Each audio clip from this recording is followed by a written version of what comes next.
Welcome to the Rim Break Rodeo. We hope this video helps. You'll start immediately by preparing the system and gathering live info. Save work and create a restore point so you can revert if needed. Once done, open Task Manager with Ctrl+Shift+S and find Explorer. EXE, this reveals whether the shell is hung. If Explorer, EXE is unresponsive, select it and click Restart to attempt a quick recovery.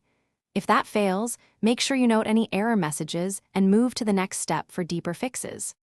Now perform system integrity checks and re-register taskbar components. Open an elevated command prompt and run sfc/scano to repair corrupt files. Once complete, run dism/online/cleanupimage/restore health to fix the component store. Next, launch PowerShell as admin and re-register shell apps with the recommended add apps package and get apps package commands to restore taskbar functionality. If problems persist, create a finish by resetting UI settings and escalating only if necessary. Open Settings Personalization taskbar and reset any customizations. Sometimes toggling settings clears the lockup. If the taskbar remains unresponsive after prior repairs, run a system restore to a point before the issue or perform an in-place repair install to preserve files.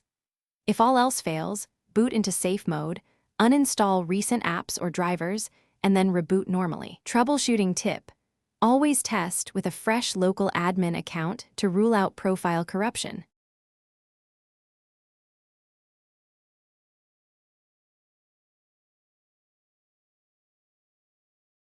Thanks for watching. Consider subscribing if we helped you.